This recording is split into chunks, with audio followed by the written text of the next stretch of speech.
Me llaman el monje loco, el demonio de Rusia, el campesino que embrujó a los zares y destruyó un imperio. Pero dime tú, ¿alguna vez escuchaste mi voz? ¿O solo repetiste lo que otros escribieron sobre mí? Mi nombre es Grigori Yefimovich Rasputín. Nací en la nieve de Siberia, en un pueblo tan pequeño que ni siquiera aparecía en los mapas. Crecí entre campos helados, caballos famélicos y campesinos que bebían más vodka que pan comían. No había bibliotecas, ni maestros, ni sabiduría. Solo el frío y Dios. Y aunque la historia me pintó como monstruo, lo cierto es que fui un hombre de carne y hueso, un hombre que conoció la pobreza, el hambre, el látigo del zar sobre los míos, un hombre que buscó en la fe un refugio y encontró en ella un poder que ni siquiera yo comprendí del todo. Dicen que estaba loco, dicen que era un brujo.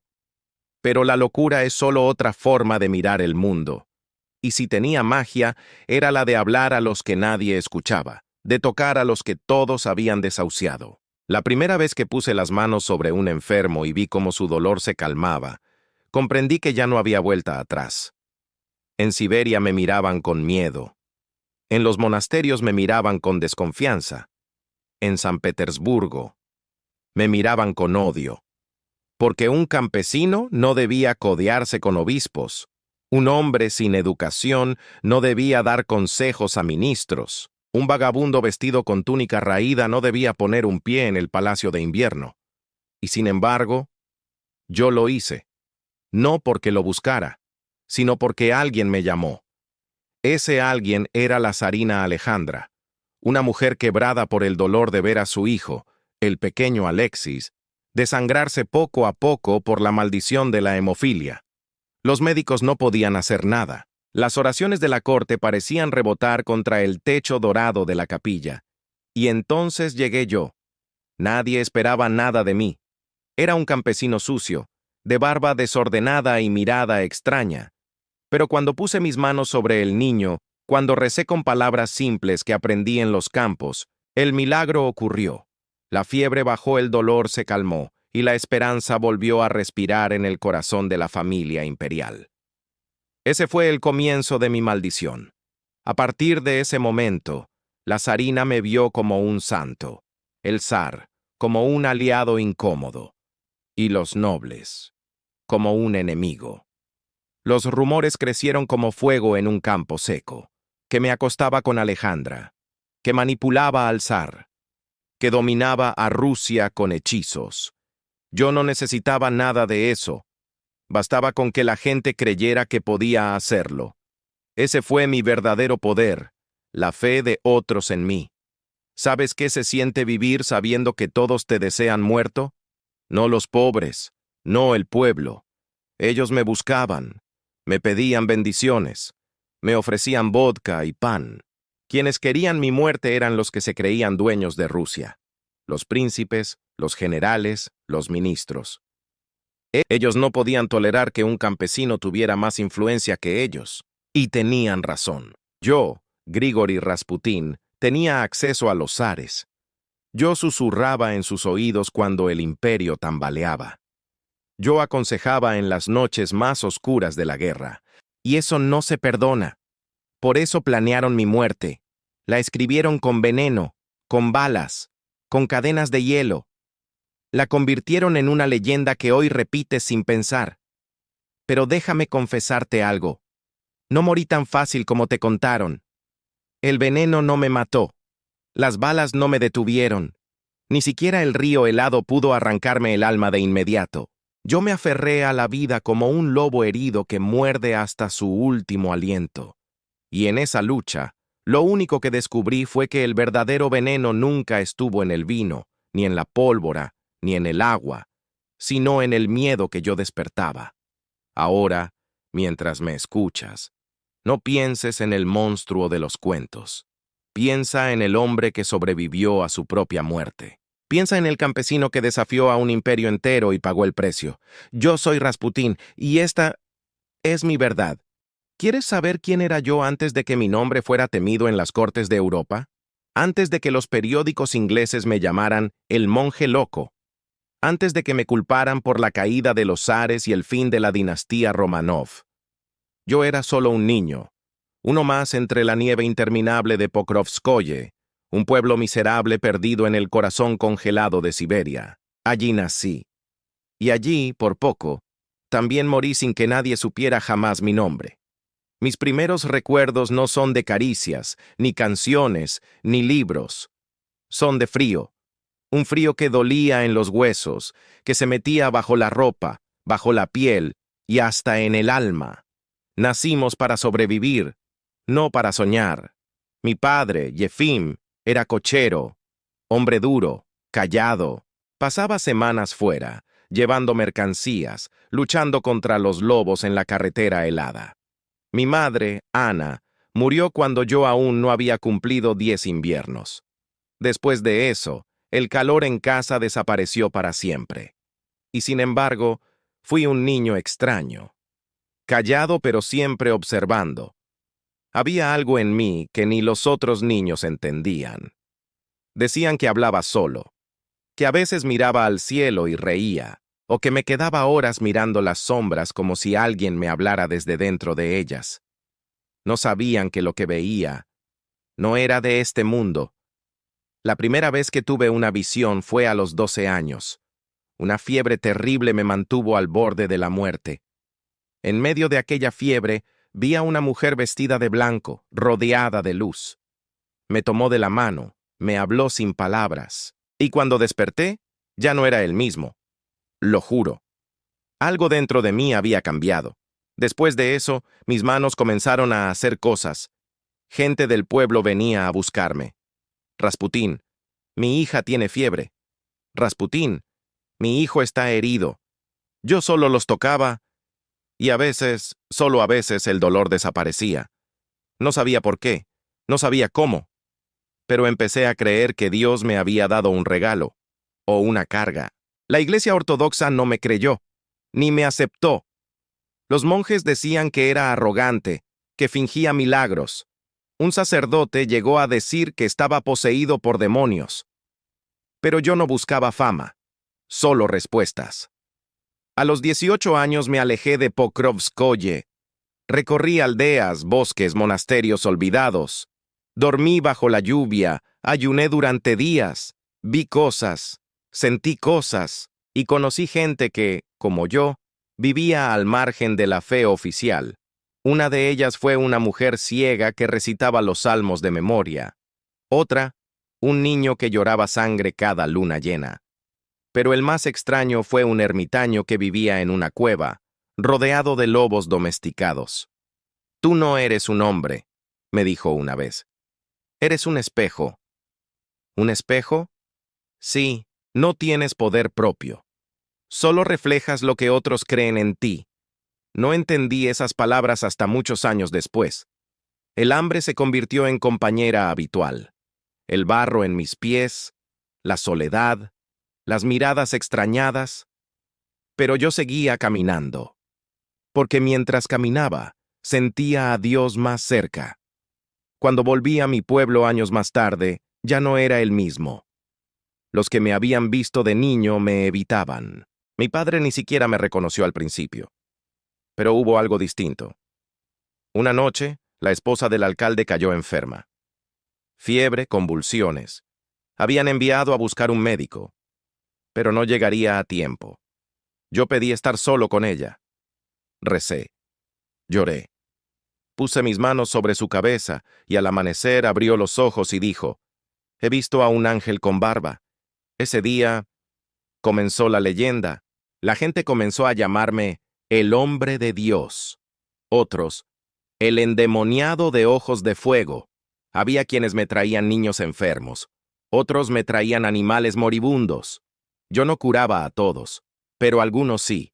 Y eso era suficiente para que mi nombre viajara más rápido que cualquier tren. En los mercados, en las posadas, en las tabernas heladas de los Urales, alguien siempre conocía a alguien que había sido tocado por mí. Y entonces ocurrió algo que lo cambió todo. Una carta. Un noble de San Petersburgo me escribía.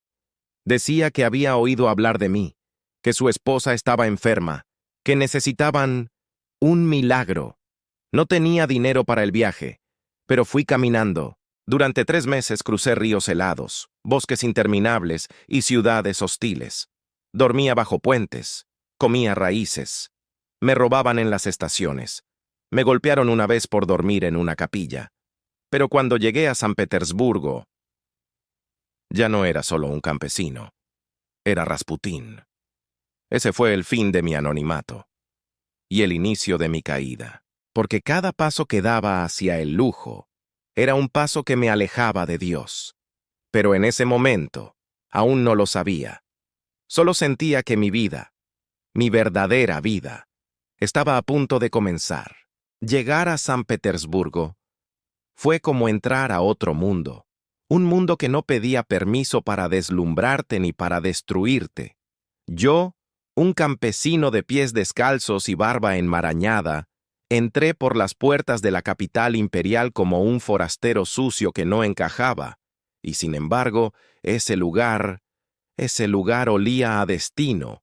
Las calles eran de piedra, las casas de colores imposibles. Había luz eléctrica, autos, carrozas de oro, gente que hablaba con el aire de los libros. Y yo, que apenas sabía leer. Muchos se burlaban de mí al verme pasar.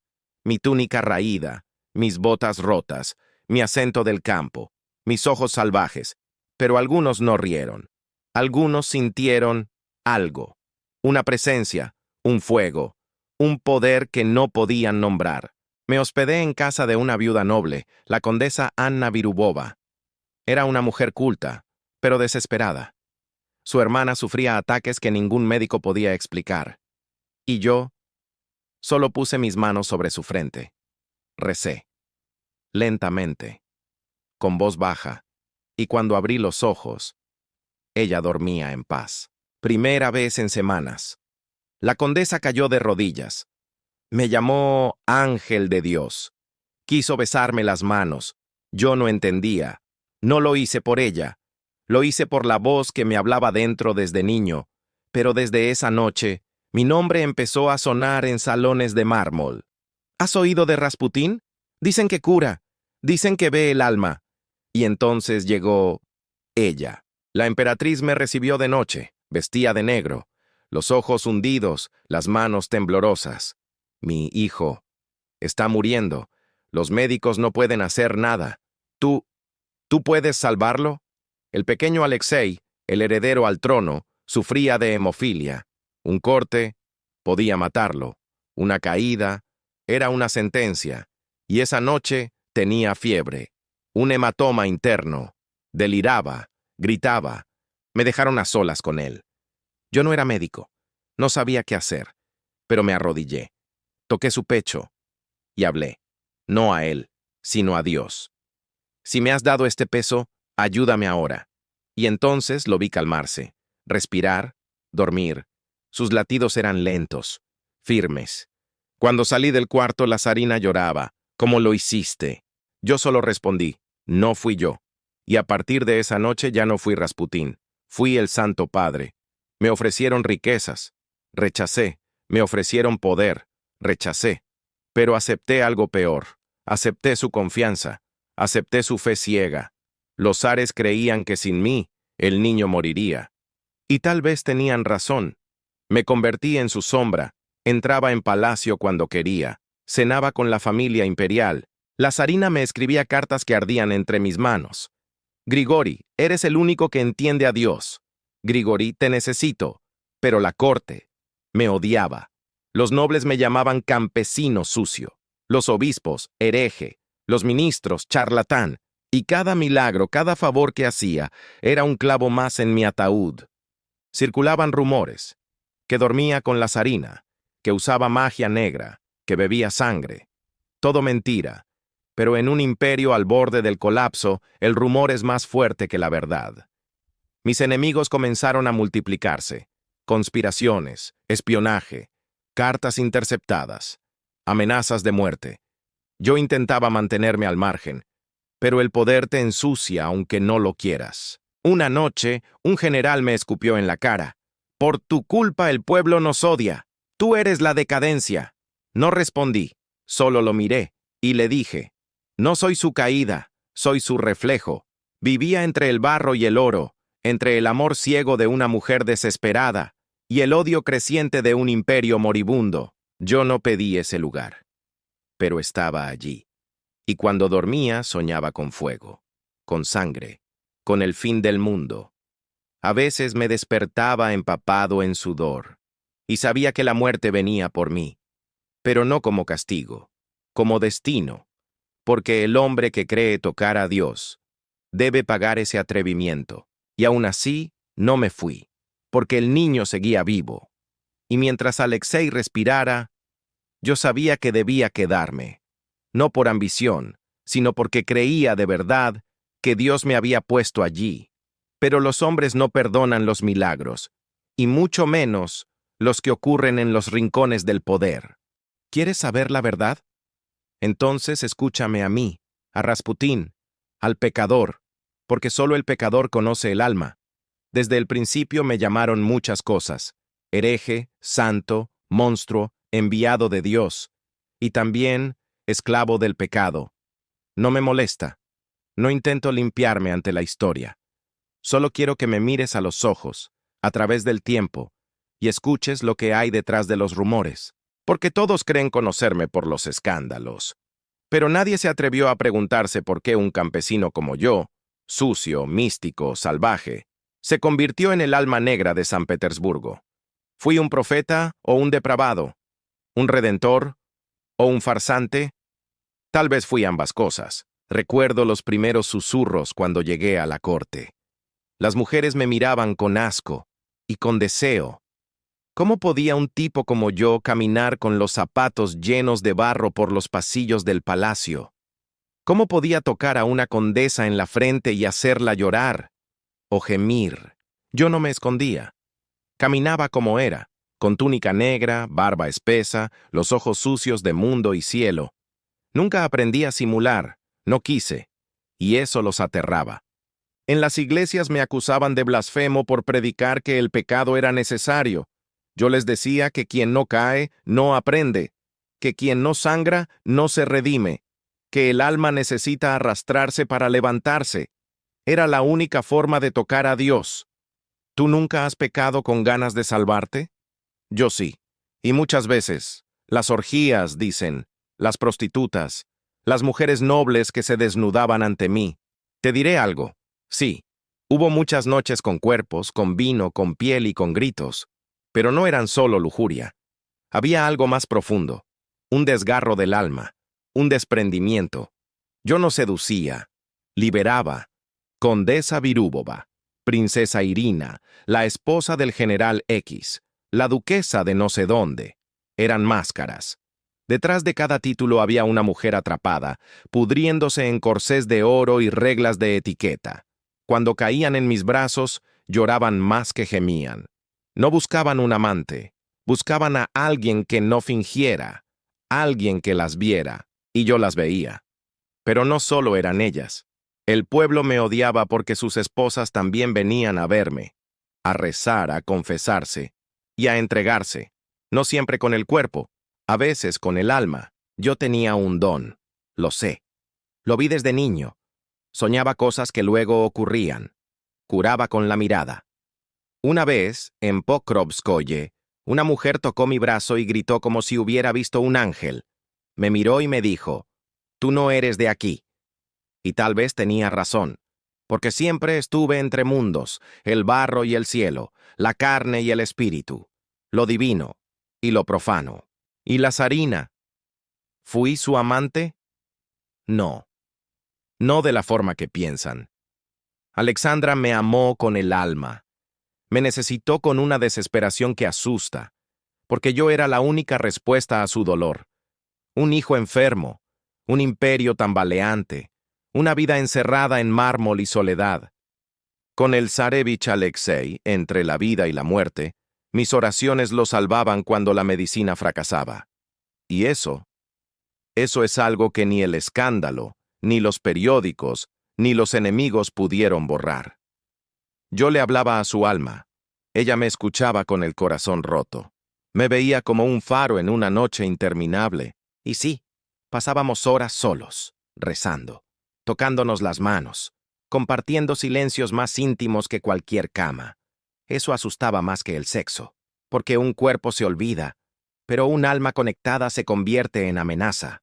La iglesia me odiaba, el Estado me temía, la nobleza me deseaba y luego me despreciaba, los rumores crecían como peste. Decían que tenía el miembro más grande de Rusia, que lo conservaban en frascos tras mi muerte, que hipnotizaba a las mujeres, que me bañaba en leche con vírgenes, que podía ver el futuro, que hablaba con los muertos. ¿Quieres saber cuántos de esos rumores son ciertos? Casi ninguno. Pero no importa, porque en Rusia, la verdad se mide por el miedo que provoca. Y yo era terror en carne y hueso. Y entonces profeticé mi muerte. No fue un juego. Lo sentí en el pecho. Una sombra que se acercaba. Escribí una carta a la zarina, poco antes de que me asesinaran.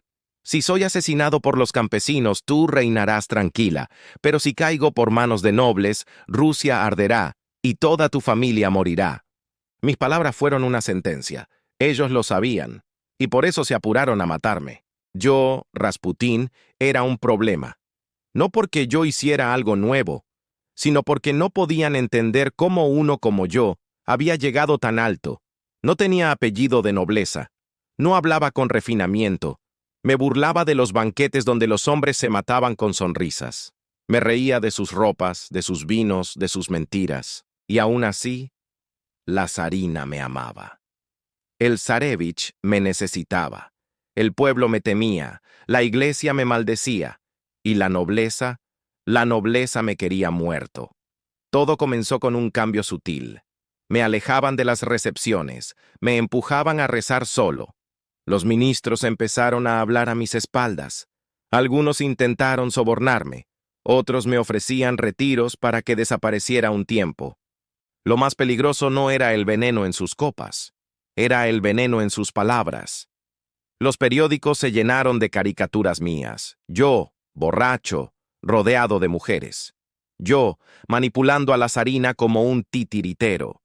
Yo, desnudo y cubierto de sangre, como un demonio medieval. Era una casa de brujas. Pero esta vez, el brujo sabía que el fuego vendría. Recuerdo una noche en San Petersburgo. Un general se me acercó y me dijo con voz grave: «Tú destruyes lo que queda del imperio. Cuando tú mueras, Rusia sanará». Y yo le respondí: «Cuando yo muera, ustedes caerán conmigo». Él pensó que era una amenaza. No lo era. Era una profecía. La última vez que vi a Alexei, estaba débil. Sangraba otra vez. Tenía fiebre. Estaba pálido como un ángel muriendo. Me arrodillé a su lado, tomé su mano y recé como nunca. Y sanó. De nuevo. Esa noche, Alexandra lloró como una niña. Me abrazó y me dijo: «Eres lo único verdadero en este mundo de sombras». Pero yo ya sentía que algo se quebraba. Los pasillos del palacio estaban fríos. Las paredes murmuraban. El amor ya no era suficiente. Había demasiados enemigos. Y cada uno se acercaba con cuchillos invisibles. Empecé a tener visiones. Sangre en la nieve, caballos sin jinetes, tronos vacíos. Veía la revolución. Veía fuego en los palacios. Veía la cabeza del zar caer sin corona. Veía a Alexandra llorando sobre cuerpos que ya no respiraban. Y siempre, siempre me veía a mí, bajo el agua, rodeado de hielo. Ahí supe que ya no había regreso. Fue entonces que escribí mi última carta. Siento que pronto dejaré este mundo. Si caigo por manos de los nobles, tú y tus hijos no sobrevivirán. No olvides mis palabras. La escribí con el alma, no con la tinta. Y la firmé no como consejero, sino como sentencia. Esa misma semana recibí una invitación de un noble llamado Félix Yusupov. Decía que quería mi consejo espiritual, que su esposa estaba enferma, que necesitaba mi oración. Su voz era amable, sus ojos no.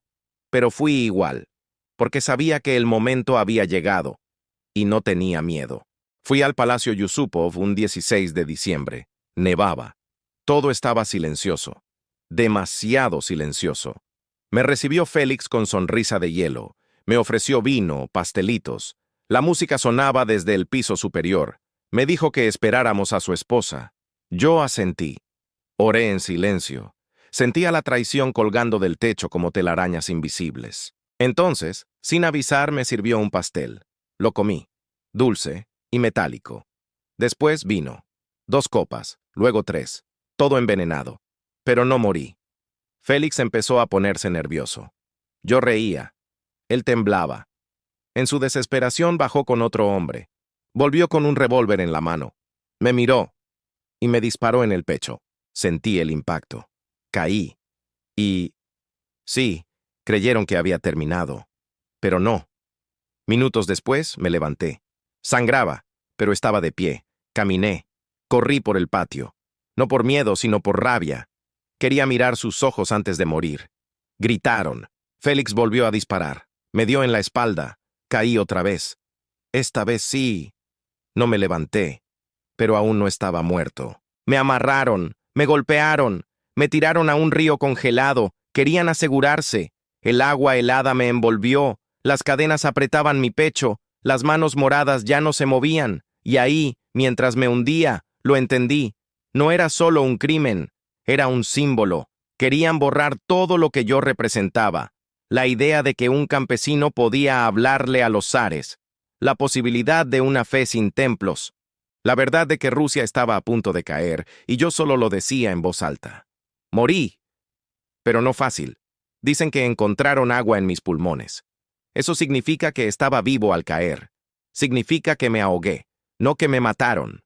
Y aún así, no fue suficiente.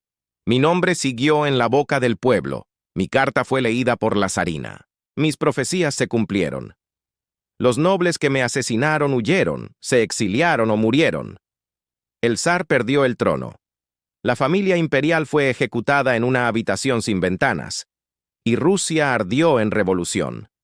Y todo eso ocurrió después de mí. Fui la última sombra antes del colapso. No un demonio. No un santo. Solo un hombre que supo ver lo inevitable y que lo gritó tan fuerte que quisieron silenciarlo con fuego, plomo y hielo. Me llamaban Rasputín el monstruo, brujo, amante, farsante. Pero la verdad es que fui el espejo en el que Rusia no quiso mirarse, y por eso me hundieron en su río. No hacía falta que me mataran. Ya estaba muerto, desde el día en que el zar dejó de escuchar. Pero sin mí, su imperio no tardó en caer. Cuando la puerta se cerró tras mi último aliento, no solo sellaron mi destino, sellaron también el del imperio. Yo no era un político, ni un general, ni un noble con tierras y ejércitos, pero en una corte enferma de hipocresía y traición, yo era el único que hablaba sin filtros, la única voz que la zarina escuchaba, la única sombra que el zar no podía ignorar.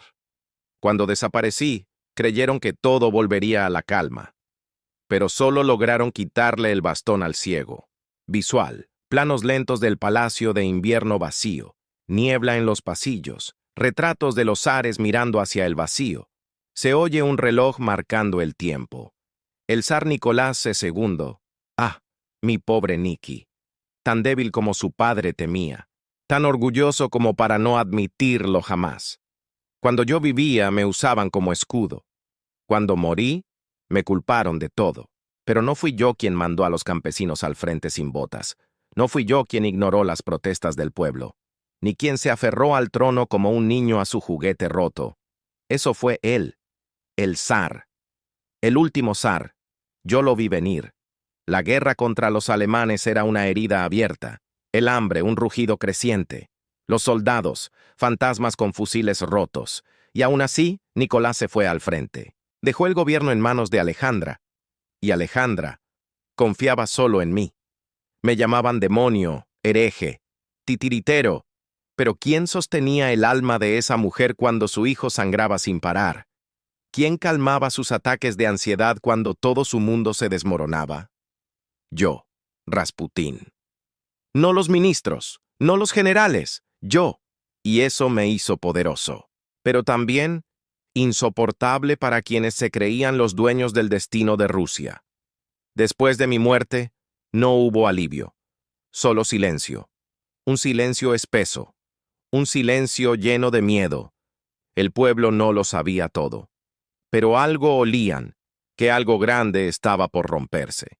Yo era solo una hebra más del tapiz, pero al arrancarme, se abrió la costura entera. En las calles, el hambre ya no susurraba, gritaba. En los cuarteles los soldados ya no marchaban, desertaban. Y en la Duma, los políticos ya no debatían, conspiraban. Sin mí, la zarina se encerró en su dolor. El zar, ciego, no quiso volver de la guerra, y los enemigos de ambos se multiplicaron. El gran oso ruso tambaleaba, y nadie supo qué hacer. Yo, Rasputín, no defendía a Rusia con armas, la defendía con presencias, con símbolos, con una fe antigua que ya nadie entendía. Cuando me arrojaron al río, no solo mataron a un hombre, mataron a una advertencia. Les dije que vendría el caos, les dije que si yo moría por manos nobles, la sangre de la familia imperial correría como el Volga. Y así fue. Pero aún no llegamos a eso. Primero vino la tormenta. ¿Qué es un imperio sino una ilusión sostenida por el miedo y la fe? Cuando uno de esos pilares se rompe, todo se desploma. Mi muerte no trajo paz. Trajo más caos, más división, más miedo. Los que se decían patriotas ya no sabían a qué patria servían. Los nobles, en su arrogancia, creían que podían controlar el futuro con venenos y cuchillos. Pero el pueblo tenía hambre. Y cuando un pueblo tiene hambre, no teme a nada. San Petersburgo, antes ciudad imperial, empezó a parecer un campo de ruinas. Las tiendas cerraban, los trenes no llegaban, los mercados no ofrecían más que miedo, y el zar seguía en el frente, jugando a ser general. La zarina Alejandra, sola, desconfiada, se encerraba cada vez más, sin mí a su lado, sin cartas que escribir, sin oraciones que recitar junto a mi cama. Se convirtió en una sombra de sí misma, los mismos que la llamaban santa cuando yo la sanaba. Empezaron a llamarla bruja cuando ya no podía dormir. Los ministros venían y se iban.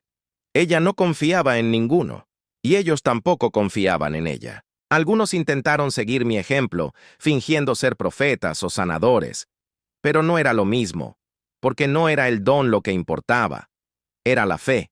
Y eso no se finge. La Duma exigía reformas, los oficiales exigían renuncias, y en las sombras se hablaba de revoluciones. 1, 2, 3 conspiraciones al mismo tiempo. No sabían si querían un nuevo zar o el fin de todos, pero sabían que ya no querían lo que había. Yo les había advertido. Les dije que si me mataban, la sangre imperial seguiría corriendo. Y no pasaron 3 meses desde que me arrojaron al río, para que los mismos que brindaron por mi muerte comenzaran a temblar. La historia no tiene favoritos, solo tiene consecuencias. La Revolución de Febrero llegó como un vendaval. Multitudes en las calles, regimientos que se negaban a disparar, hombres con fusiles y ojos vacíos, y el zar, el hombre que gobernaba el imperio más vasto del mundo, fue obligado a abdicar, no en una ceremonia, no entre aplausos, sino en un vagón de tren, frente a sus propios generales. No lloró, no gritó, solo bajó la cabeza, y así cayó la dinastía Romanov, 3 siglos de poder, borrados con una sola pluma. Yo no estaba para verlo, pero lo sentí. Desde donde estaba, lo sentí. Como se siente un terremoto en la piel, aunque el suelo parezca firme. La profecía se cumplía, sin necesidad de magia. Solo bastaba el orgullo de los hombres. Después de la abdicación del zar, muchos pensaron que todo mejoraría, pero el verdadero horror apenas comenzaba. La familia Romanov fue enviada al exilio, primero a Tobolsk, luego a Ekaterimburgo. Yo, Rasputín, conocía esas tierras, frías, lejanas, calladas, el tipo de lugar donde se entierran los secretos. Nicolás, Alejandra y sus 5 hijos vivían como prisioneros, no como reyes ni siquiera como ciudadanos, sino como símbolos de un pasado que todos querían enterrar. Los bolcheviques ganaban fuerza. Trotsky gritaba en los periódicos. Lenin regresaba del exilio como si descendiera de los cielos. Y el pueblo aplaudía. Pero yo lo sabía. No era libertad lo que venía. Era otro tipo de opresión. Más cruel. Más violenta. Se necesita más que una revolución para cambiar el alma de un país. Y Rusia estaba herida. Las cartas entre Alejandra y Nicolás eran cada vez más tristes. Hablaban de los niños, de la lluvia, de los días que pasaban sin propósito.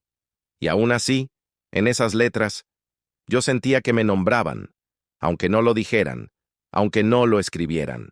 Una noche, sin juicio, sin defensa, sin justicia, los llevaron al sótano. Nicolás preguntó si les tomarían una fotografía. Querían arreglarse, lucir dignos, pero no era una cámara lo que los esperaba. Era un pelotón y un comandante con una orden.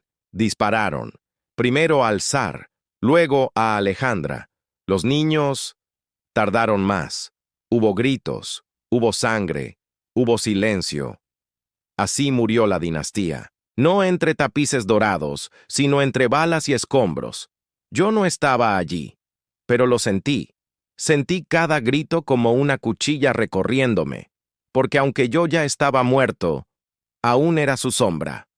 Muchos creen que morí en paz, pero la verdad es que morí muchas veces. La última, con ellos. Los asesinos creyeron que acababan con una familia, pero lo que enterraron esa noche fue todo un mundo. No quedó más imperio. No quedaron más reyes. Solo el frío, el acero, el miedo y una Rusia que olvidó cómo rezar. Dicen que cuando el profeta cae, el templo también cae con él. Pero yo no caí solo. Cuando morí, arrastré conmigo algo mucho más grande que un imperio. Yo ya estaba muerto cuando los mataron. Los Romanov. Todos. Niños, mujeres, sirvientes. Ejecutados en una habitación cerrada, como ratas, sin juicio, sin gloria, sin piedad. Y aún así, la historia dice que mi muerte trajo la paz. ¿Paz?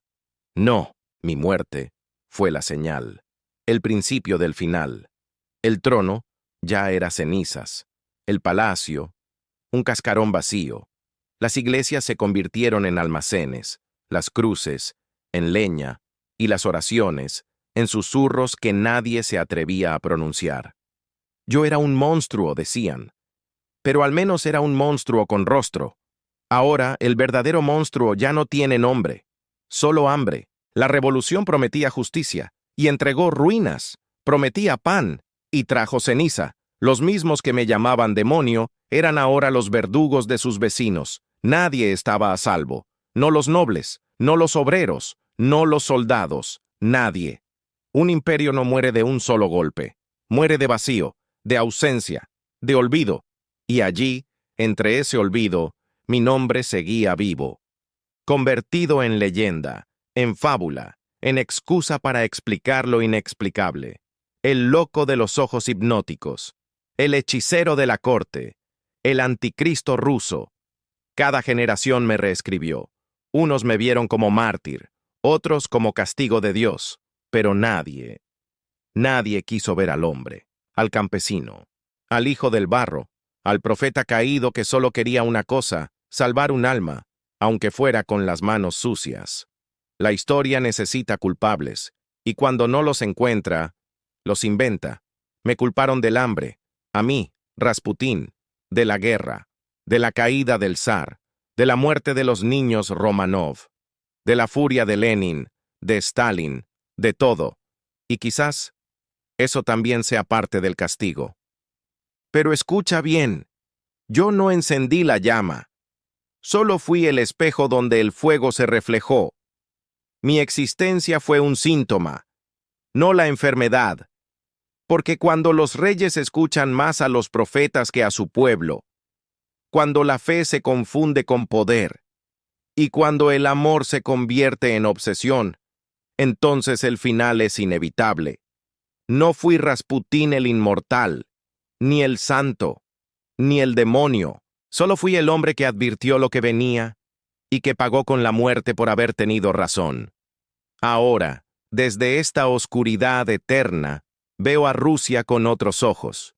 Ya no hay tronos, ya no hay imperios, solo banderas, que cambian como el viento, y nombres, que el pueblo grita hoy y quema mañana.